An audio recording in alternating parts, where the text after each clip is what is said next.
बहुत समय पहले की बात है। एक छोटे से गांव में एक लड़का रहता था जिसका नाम अर्जुन था।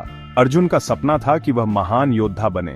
वह दिन रात कड़ी मेहनत करता, लेकिन उसे हमेशा लगता कि कुछ कमी है। एक दिन गांव में एक साधु बाबा आए, जिनके बारे में कहा जाता था कि वे किसी भी व्यक्ति को जीवन की सच्चाई और सफलता का रास्ता दिखा सकते थे। अर्जुन ने उनसे मिलने का निश्चय किया। जब अर्जुन बाबा के पास पहुंचा तो बाबा ने उसे एक रहस्यमय परीक्षा का प्रस्ताव दिया।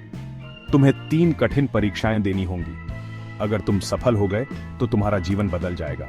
अर्जुन तैयार हो गया और पहली परीक्षा शुरू हुई। बाबा ने उसे एक विशाल जंगल में अकेला भेज दिया, जहां उसे अपने डर का सामना करना था। अर्जुन ने बिना डरे जंगल की घनी झाड़ियों और अंधेरे में कदम रखा।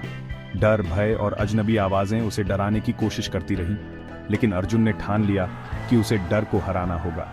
वह बिना किसी डर के जंगल पार कर गया। दूसरी परीक्षा थी एक बड़े पहाड़ को चढ़ना। पहाड़ बहुत खतरनाक और ढलान वाला था, लेकिन अर्जुन ने उसकी ऊंचाई से भी डरना मुनासिब नहीं समझा। उसने पूरी ताकत से चढ़ाई शुरू की। कई बार गिरते गिरते वह ऊपर पहुंच गया।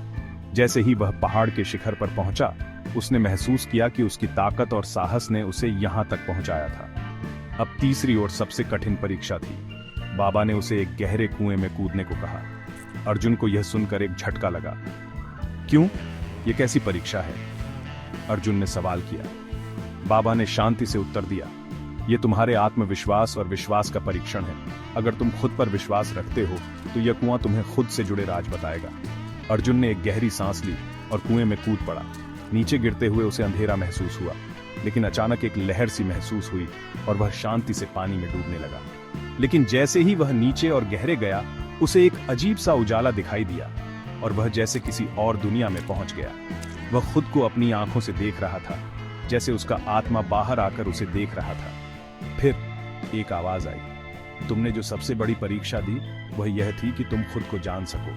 तुमने न केवल बाहरी दुनिया से डर को हराया, बल्कि खुद के भीतर के डर को भी पार किया। तुम सच में अब महान योद्धा बन चुके हो। अर्जुन एकदम चौंका। उसने समझा कि असल में तीसरी परीक्षा किसी बाहरी कठिनाई से नहीं, बल्कि खुद से मिलने की थी।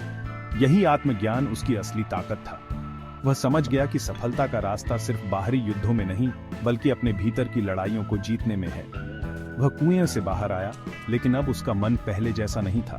अब उसकी आंखों में न केवल साहस था, बल्कि सच्ची समझ और आंतरिक शांति भी। इस तरह अर्जुन ने न केवल परीक्षाएं पास की, बल्कि खुद को जीत लिया।